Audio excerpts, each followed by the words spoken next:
A star is where you are, in a house or in a car.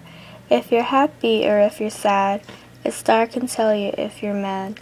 But ser is who you are, from the USA to the USSR.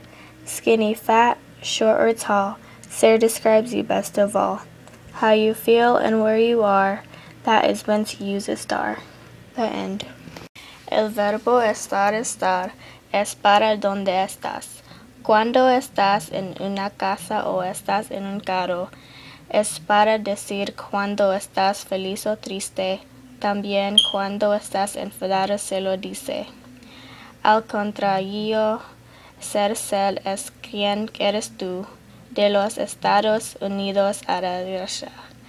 Delgado, gordo, bajo, alto, el verbo ser describe tú lo mejor.